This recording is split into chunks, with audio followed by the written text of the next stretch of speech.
Hello बच्चों, तो कैसे हो आप सभी। मुझे उम्मीद है आप सब बहुत बढ़िया और बहुत अच्छे होंगे। अगर आपने भी यूपी से पैरामेडिकल करने का सोचा था और CAHET का एडमिशन फॉर्म भरा था और फर्स्ट राउंड में आपने काउंसलिंग कराई, बहुत सारे बच्चों को कॉलेज अलॉट हुआ। कॉन्ग्रेचुलेशन ऐसे बच्चों को।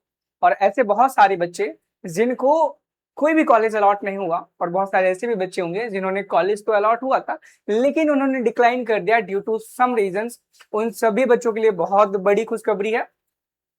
एबीवीएमयू ने अपने मॉप अप राउंड की जो काउंसलिंग है उसे शुरू कर दिया है।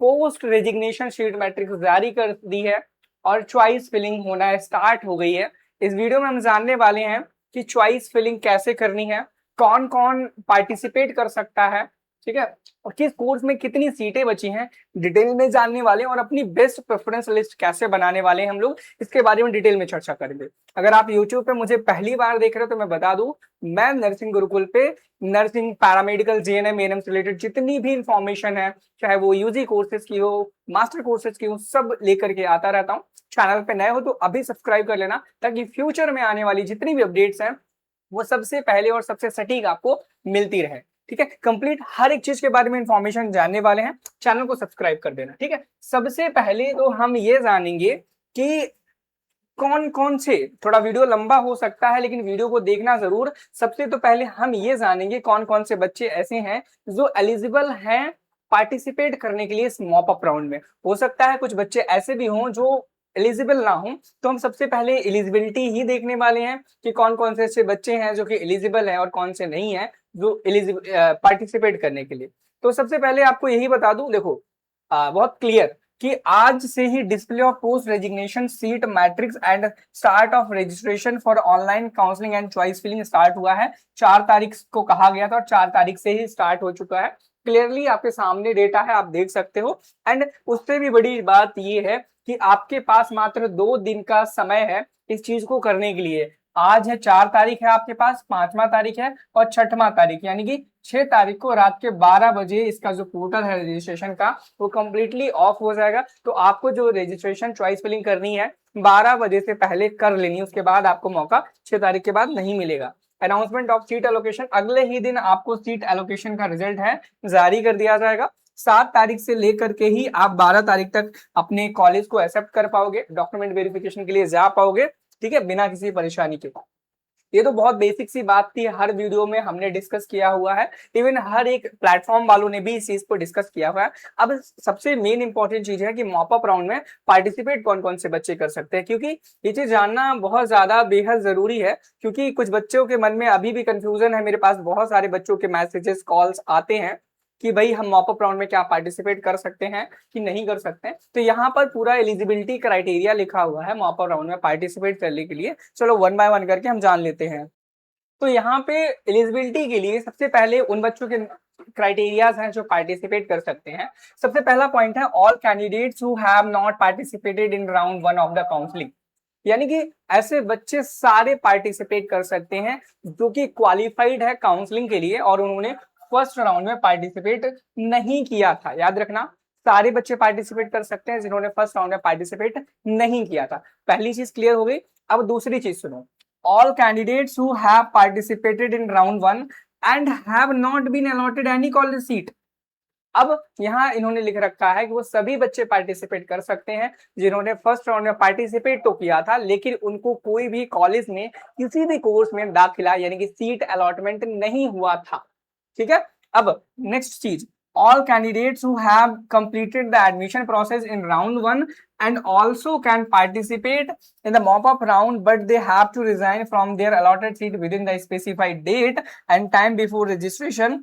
After resignation, she will not have any claim on the previously allotted seat. The allotted seat and the security fee 5,000 will be forfeited। यहाँ पर यह क्लियरली लिखा गया है कि कुछ ऐसे भी बच्चे होंगे जिन्होंने फर्स्ट राउंड में कॉलेज अलॉट हो गया था और उन्होंने कॉलेज में डॉक्यूमेंट वेरिफिकेशन करा लिया था एंड उसी के साथ साथ में कॉलेज को ज्वाइन कर लिया था, फिर बीच में हुआ कुछ ऐसा, उन्हें कॉलेज पसंद नहीं आया तो उन्होंने अगर सीट को रिजाइन कर दिया। ध्यान रखना, वो बच्चे जिन्होंने सीट्स को रिजाइन किया है वो सारे बच्चे इसमें पार्टिसिपेट कर सकते हैं। लेकिन ध्यान रहे, आपका जो 5,000 रुपए पहले चार्ज लगा था वह आपको आपसे जब्त कर लिए जाएंगे। अब आपको वापस रिफंड के फॉर्म में नहीं मिलने वाले हैं।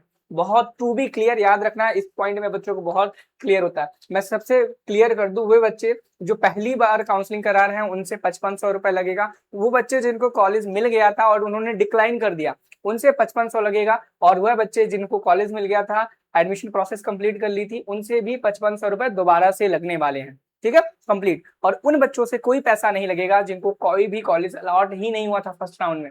ये सारी चीजें, अब देखो ऐसे बहुत सारी चीजें कंफ्यूजिंग होती जा रही ना, वीडियो के रूप में समझ पाना क्या होता अगर आप मुझसे डायरेक्टली 1-to-1 कॉल पे कनेक्ट हो पाते, या एक ऐसी मीटिंग जहां पर आप मुझसे कनेक्ट कर पाते, आप अपने सारे सवालों को पूछ पाते, अपनी प्रेफरेंस लिस्ट बनवा पाते, आप अपनी अकॉर्डिंग, कितना बढ़िया रहता ना। आपके पास एक ऐसा मौका है ये चीज करने का। मैं बता दूं, मैं बात कर रहा हूं ग्रोमी के बारे में। किसके बारे में? ग्रोमी। आई थिंक अगर आप मुझसे पहले से जुड़े हो तो ग्रोमी के बारे में जरूर जानते होंगे। और एक ग्रोमी जो है वो नर्सिंग गुरुकुल का ही पार्ट है, जो कि बहुत ही बेहतरीन है सभी स्टूडेंट्स के लिए जो काउंसलिंग वगैरह करा रहे हैं। और यकीन मानो इस ग्रोमी को बहुत ही ज्यादा बच्चों ने ज्वाइन किया है।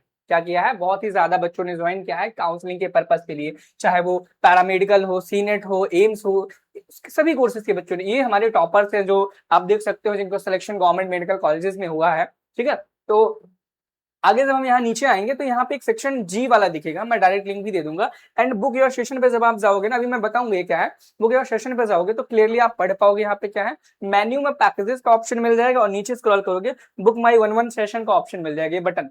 इसमें जब आप क्लिक करोगे ना तो यहाँ पे गेट 1-to-1 मेंटरशिप का एक ऑप्शन आने लगेगा, जहां पर बहुत ही क्लियरली बहुत सारे ऐसे पैकेज सेशन हैं, जैसे कि ये CAHET का है जो आपका ही है, आपको पता होगा। एंड दूसरा यहाँ पे सीनेट का है, कैथेट का है, लेकिन ये पहला वाला ही आपको बुक करना है। अगर आप इसे बुक करते हो तो होगा क्या, आपको क्या मिलने वाला है, आपको 1-to-1 सेशंस मिलेंगे मेरे साइड से, पर्सनल गाइडेंस भी मिलेगा और प्रेफरेंस लिस्ट भी हम आपको बना करके देंगे, ताकि आप बेहतर कॉलेज चूज कर पाओ, बेहतर कोर्स चूज कर पाओ, और आपके कॉलेज मिलने के जो चांसेस हैं वो बहुत ज्यादा इंक्रीज हो जाने वाले हैं। ठीक है, एंड बुक करने के लिए आपको बुक सेशन पर क्लिक करना है।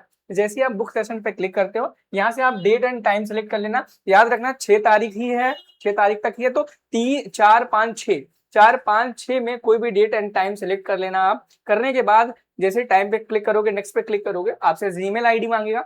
जैसे ही आप जीमेल आईडी भरोगे तो वहां पर आपको क्लियरली पता चल जाएगा कि 149 जैसे आप पे करोगे आप हमसे कनेक्ट कर पाओगे। एक बहुत इंपॉर्टेंट बात, जैसे कि मान लो आपने 4 से 5 बजे, 5 से 6 बजे का टाइम स्लॉट बुक किया है। अब ऐसे में होता क्या है, हो सकता है प्रीवियस वाला जो बच्चा हो उसके ज्यादा डाउट्स हैं, थोड़ा ज्यादा टाइम लग रहा हो, तो परेशान मत होना, आपके लिए भी टाइम मिलेगा, हम देंगे। हो सकता है थोड़ी देर से, लेकिन आपकी काउंसलिंग खत्म होने के पहले, यानी 6 तारीख से पहले पहले आपको हमारी साइड से कॉल आएगा। और जरूरी नहीं जिस टाइम पे आपने बुक किया उसी टाइम पर आए, हो सकता है थोड़ा लेट भी हो जाए। ऐसे केस में परेशान नहीं होना है, हम आपको जरूर कॉल करेंगे और आपकी जो काउंसलिंग है, प्रोसेस है, उसको पूरा करने वाले हैं। डायरेक्ट लिंक मैं डिस्क्रिप्शन बॉक्स में दे दूंगा। अब चलो हम आ जाते हैं अपने टॉपिक पर। यहाँ हमने ये चीज डिस्कस कर ली, ठीक है, बहुत ही क्लियर टू बी। अब आपको ये चीज समझ में आ गई होगी। अब हम देख लेते हैं मॉपअप राउंड की सीट मैट्रिक्स क्या है, और इसके बाद जो है कितने कैसे काउंसलिंग के लिए आपको वहां पर वो भरना है।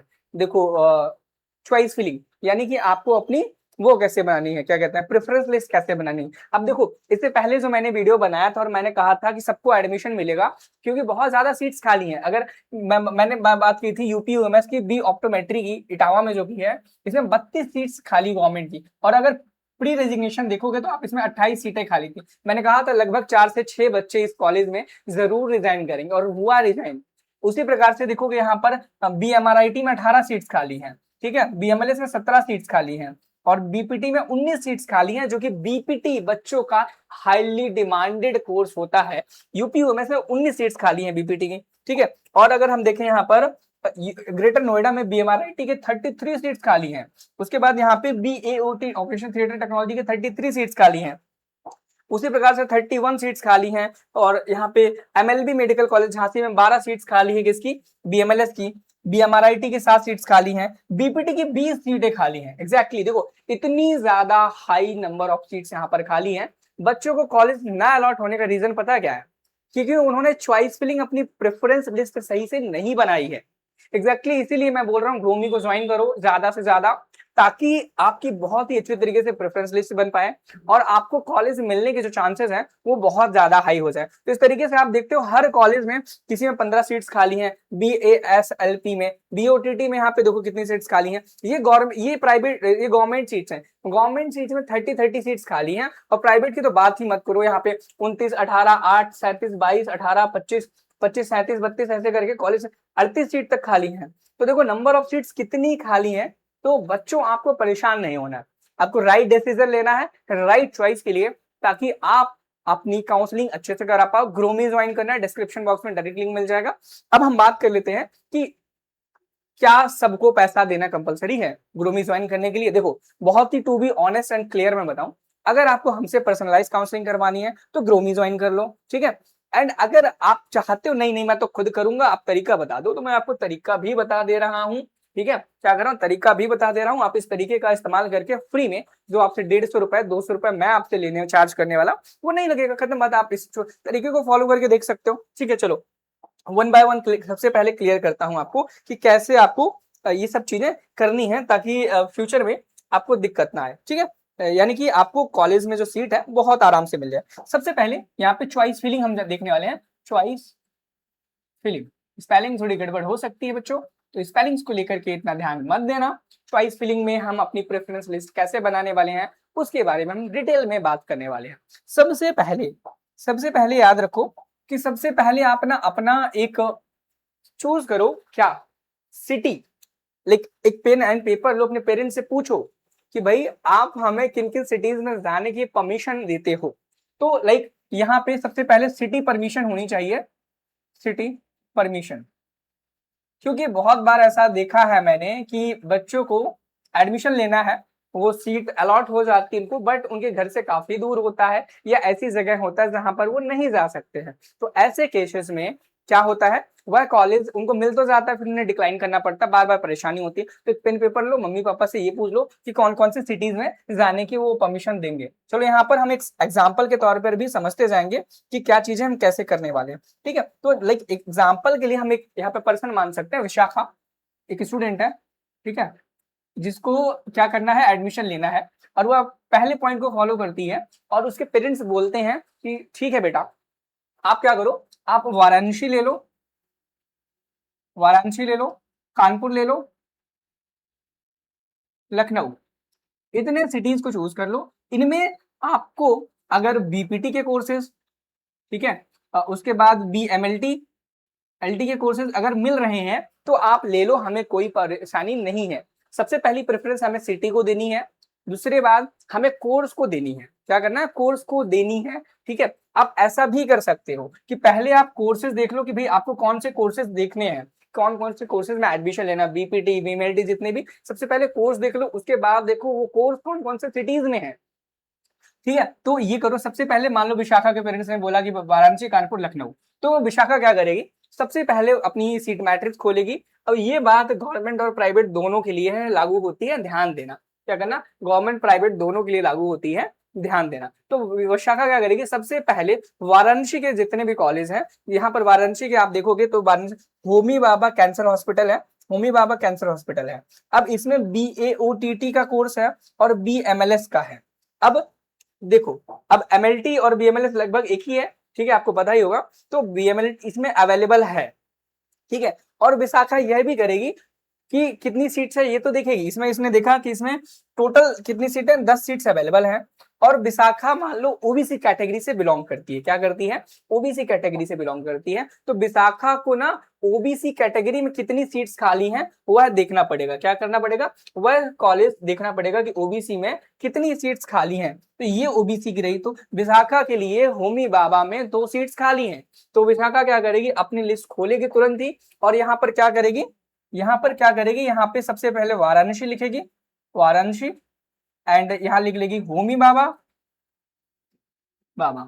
ठीक है। और यहाँ लिख लेगी 2 सीट्स, क्योंकि उसकी कैटेगरी की जो सीट्स हैं वो 2 ही सीट्स अवेलेबल हैं। उसके बाद वह क्या करेगी, कोर्स के लिए BMLS है, BMLS, ठीक है। तो ये BMLS का है। अब क्योंकि इसे और बीपीटी का कोर्स इसमें मिला नहीं, ठीक है, तो वो BMLS ले लिया उसने। उसके बाद वो क्या करेगी, एंड अब वो देखेगी कानपुर की सिटीज को, अब आएगी वो कानपुर में टहलते टहलते, ठीक है, काफी दूर है कानपुर बनारस से, लेकिन फिर भी टहलते टहलते आएगी। अब यहाँ पर अगर जब आप देखोगे तो कानपुर में इस टाइम पर एक ही है LPS institute of cardiology and cardiovascular thoracic surgery, तो जिसमें BAOTT का कोर्स है, जो कि इसको नहीं चाहिए, तो वो उस कोर्स को ड्रॉप करेगी, भाई हमें इस शहर में मिल ही नहीं रहा है तो हमें नहीं चाहिए, ठीक है। अब वो टहलते टहलते आएगी लखनऊ की तरफ, लखनऊ में देखेगी कि SGPGI में उसको यहाँ पे बीपीटी का कोर्स मिल रहा है और एक सीट यहाँ पर खाली है, क्या है, एक सीट खाली है बीपीटी में। तो अब वो यही करेगी, यहाँ पे एड ऑन कर लेगी, क्या करेगी, दूसरे नंबर, पहला कॉलेज वाराणसी का हो गया, दूसरा हो जाएगा SGPGI, और इसमें टोटल एक सीट खाली है, क्या है, एक सीट खाली, उसने ये लिख दिया। अब इसको वह भी देखना पड़ेगा, ये तो भाई हो गया इसके लिए, और बीपीटी के लिए उसके और भी जो कोर्सेज है, BMLS है जो है, उसके लिए भी ये भी देखना पड़ेगा। इसमें इसके लिए 0 सीट्स खाली हैं, तो इसको कंसीडर ही नहीं करेगी वो, कि अगर इसको कंसीडर नहीं करना है, ठीक है। उसके बाद अब अगला जो कॉलेज बीपीटी का KGMU है, फैकल्टी ऑफ पैरामेडिकल KGMU, जिसके अंदर एक सीट खाली है ओबीसी की, क्या है, एक सीट खाली है ओबीसी की। तो यहाँ पर हम ये तीसरे नंबर पे वो KGMU लिखेगी, KGMU, और इसके अंदर टोटल एक सीट खाली है, एक ही थी ना, चलो एक ही थी, देख लेते हैं एक बार फिर से, चलो कितनी भी ठीक हो चलेगा, बढ़िया है, कोई दिक्कत नहीं। हाँ, तो एक सीट खाली थी, एंड BMLS फिर से यहाँ पर आ गया KGMU में, BMLS में एक सीट खाली है, तो वो क्या करेगी, फिर से BMLS में एक सीट और लिख लेगी, और यहाँ पर क्लियरली मेंशन भी कर लेगी कि ये वाली सीट जो इसकी थी ये बीपीटी की थी, और एक और सीट खाली KGMU में जो कि BMLS की है, किसकी है, BMLS की सीट है, ठीक है, BMLS की सीट है। एंड उसके बाद अब देखते हैं और भी कोई कॉलेज है क्या, आई थिंक मेरे अकॉर्डिंग तो यहाँ पर अभी कोई भी लखनऊ का कॉलेज नहीं बचा है जिसमें और भी कोर्सेज हो, तो ये उसकी प्रायोरिटीज थी, ठीक है। तो इसने क्या किया, सबसे पहले सिटी चूज किया, कोर्सेज चूज किए, अब उन कोर्सेज को नोट डाउन कर लिया, ठीक है, यहाँ पे सिटी परमिशन ली, कोर्सेज चूज किए, अब तीसरे नंबर पे क्या करना है, check number of seats in colleges according to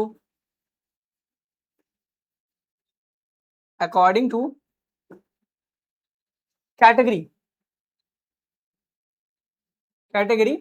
ठीक है, अपनी कैटेगरी के अनुसार कितनी सीट्स खाली किस कॉलेज में, उसको आपको चेक करना है, वह चेक करेंगे। एंड उसके बाद फिर आपको क्या करना है, चौथे नंबर पर इसको अपनी चॉइस के अकॉर्डिंग, अब देखो ये सिटीज तो हो गई, अब आपको फिल करना है अपनी प्रेफरेंस के अकॉर्डिंग कि इन कोर्सेज में से सबसे ज्यादा प्रेफरेंस आप किसे दोगे, क्या कर दोगे, सबसे ज्यादा प्रेफरेंस किसे दोगे, और अगर प्रेफरेंस नहीं दे पा रहे तो नंबर ऑफ सीट्स को देखना कि किस कॉलेज में नंबर ऑफ सीट्स ज्यादा हैं आपकी कैटेगरी की। जैसे कि अगर विशाखा की बात करें तो विशाखा के पास होमी भाभा सबसे ज्यादा ऊपर है, तो होमी भाभा कैंसर हॉस्पिटल को सबसे ऊपर रखेगी, क्योंकि इसके अंदर 2 सीट्स अवेलेबल है उसकी कैटेगरी की। उसके बाद वो SGPGI को रखेगी BMLS के लिए, जिसमें एक सीट अवेलेबल है। उसके बाद KGMU को रखेगी, जिसमें बीपीटी के लिए एक सीट खाली है। एंड यहाँ पर फिर से KGMU को रखेगी, क्योंकि उसके पास और कॉलेज कोई है नहीं,